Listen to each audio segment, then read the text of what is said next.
Good morning, good afternoon, or good night, and welcome to Command Power, the show where we discuss all things Magic the Gathering with a focus on Commander. Before we start, I'd like to apologize for the poor video quality in the last video. I'm not sure why my camera decided to get all blurry, and it wasn't apparent until I uploaded it to YouTube, so sorry about that.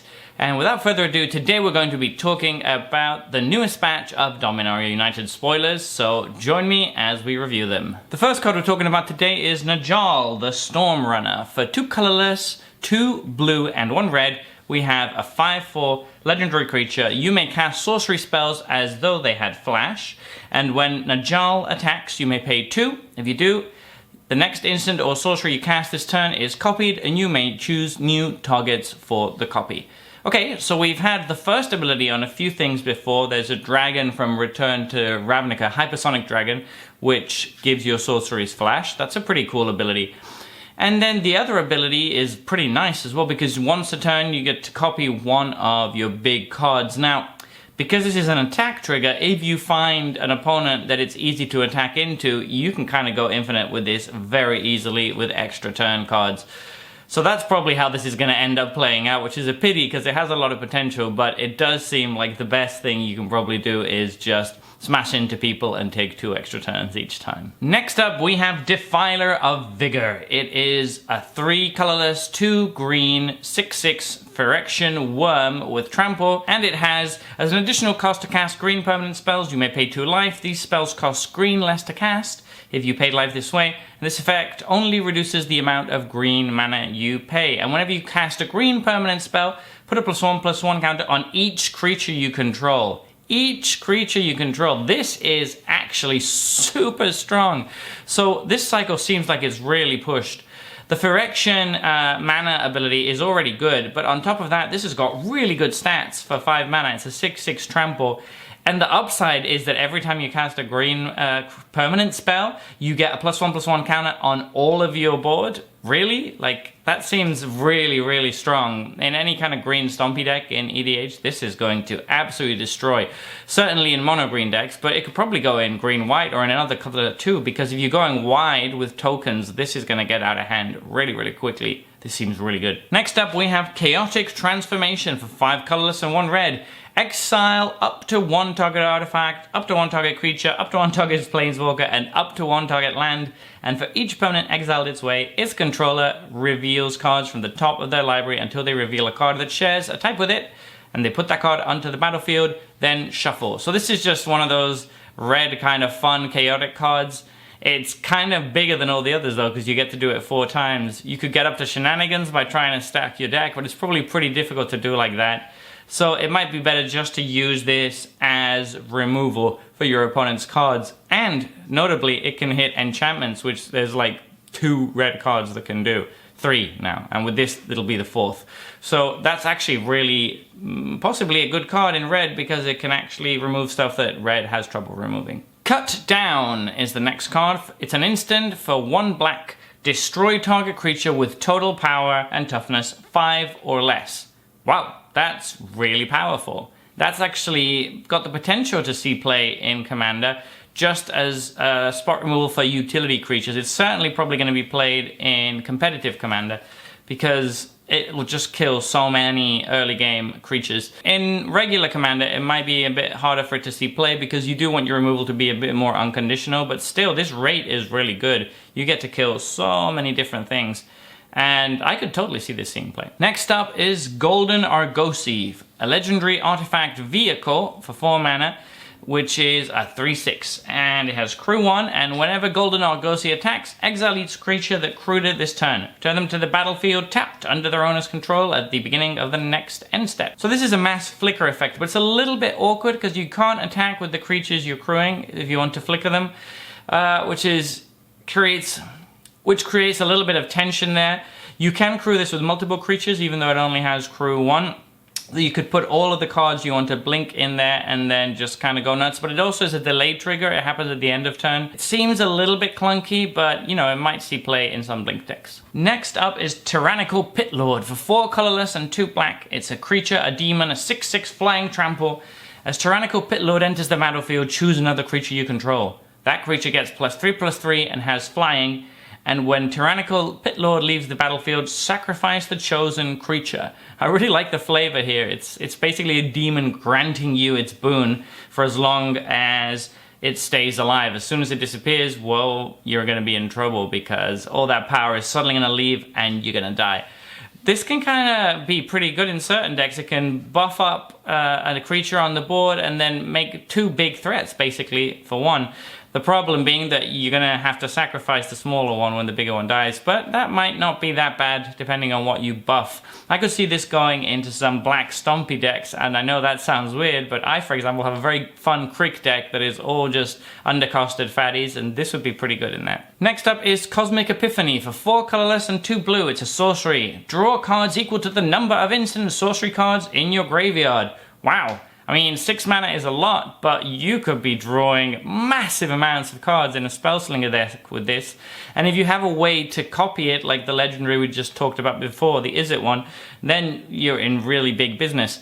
I think this could be a pretty good card. Nice top end for Spellslinger decks. Definitely worth testing. Next one is Ragefire Hellkite for 4 colorless and 2 red. It's a dragon, a 5/3 flying. Whenever Ragefire Hellkite attacks, you may sacrifice another creature. If you do, Ragefire Hellkite gains double strike until end of turn.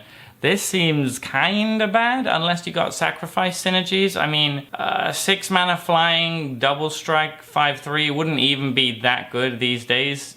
Even without having to sacrifice a creature, so tacking on that requirement makes it kind of weak. It only sometimes has double strike, and only when it attacks. I feel this is a fairly weak card. I'm not sure it'll see play. It seems to me that in this set there is a higher number than average of attack triggers as well, which is quite unusual. I guess there's a reason for this. They probably don't want these cards to have the abilities all the time. But it is a bit odd to put it on an ability that just grants a keyword. Serra Redeemer for 3 colorless and 2 white. It's a 2/4 angel soldier with flying, and whenever another creature with power 2 or less enters the battlefield under your control, put 2+1/+1 counters on that creature. I really like this. This reminds me of Sigil Sergeant from Alara Reborn, and this is going to be sweet. It's just going to make all your little weenies into decent threats, and they stick around. They kind of stick around. It's not an anthem that can get removed by removing the angel. So I think this is a really fun card. Shanna, Purifying Blade. It's a green, white, blue, legendary creature, human warrior, 3/3 with lifelink, and at the beginning of your end step, you may pay X colorless mana. If you do draw X cards, X can't be greater than the amount of life you gained this turn. So it's basically a well of lost streams that you have to do all at one time at the end of turn in commander form. And Well of Lost Streams is a pretty good card in life gain decks, and having access to it from the command zone is probably going to be quite good, so I could see this being quite an annoying life gain deck, but I guess we'll find out. Next we have Threats Undetected for 2 colorless and a green. It's a sorcery. Search your library for up to 4 creature cards with different powers and reveal them.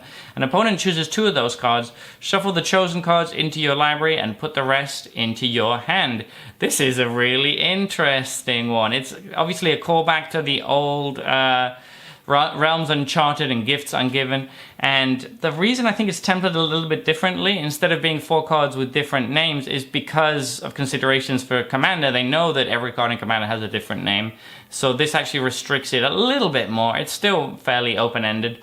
This could be a really good shooter in green. No matter what, you're going to be getting 2 cards, and so it's draw 2 of your best creature cards, and if you build your deck in a redundant enough way, this could be a very good way to search for your combo or search for things that you need. So this seems really strong to me. Being able, for example, to search up for 3 different cards that deal with artifacts to guarantee that you're going to get one is great. Next up we have Toby Davenant, Fury Rider. It is 3/3 for 1 colorless, 2 red and 1 white. Legendary creature, human knight, vigilance, trample.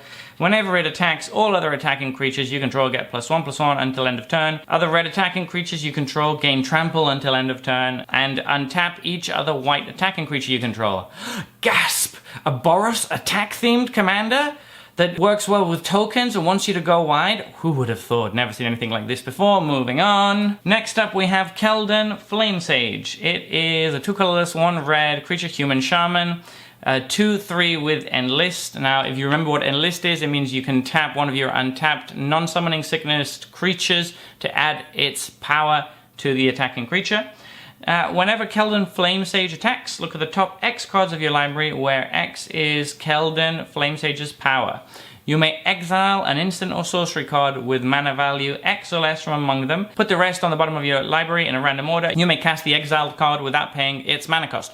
So this one is quite good because it's going to let you probably hit a decent spell from the top. You do probably want to be pumping it a bit with Enlist or in other ways, but you are going to probably hit some decent sorceries or instants, and then that's really going to value town because you're drawing a card and playing it immediately, which seems very good. 3 mana is a little bit expensive, I want to say, but to be fair, it's kind of a kill on sight in the right deck. Next, we have Plaza of Heroes, a land that taps to add 1 colorless or taps to add 1 of any color, but you can only spend it to cast a legendary spell. Well, this is going right into my Yoshimaru deck.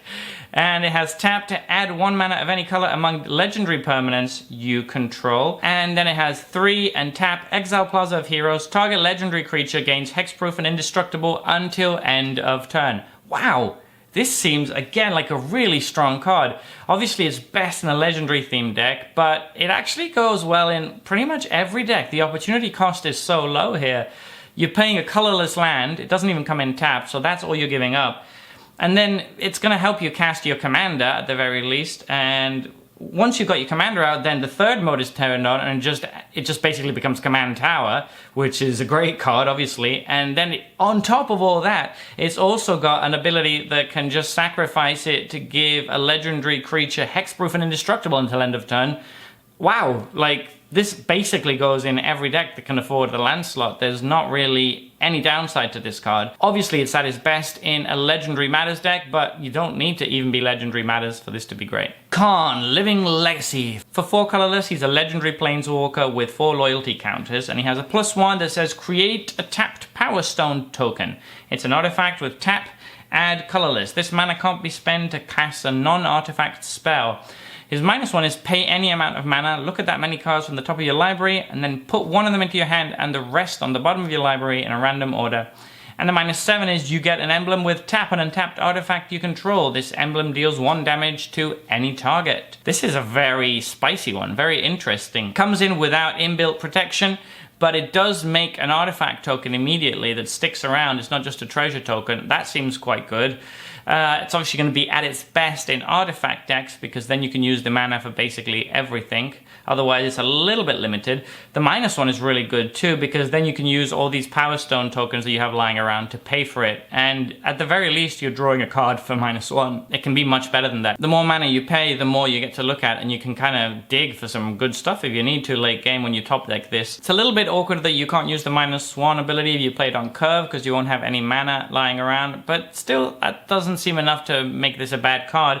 The -7's a great finisher in an artifact deck because suddenly all your little treasure tokens and all your little Power Stone tokens are just pinging anything. It'll let you control the board, and once the board is controlled, it can start going face and finish the game off in a hurry. I think this seems quite good. I'm not as hyped about it as some people seem to be. It's strong, but it needs a specific deck to go in.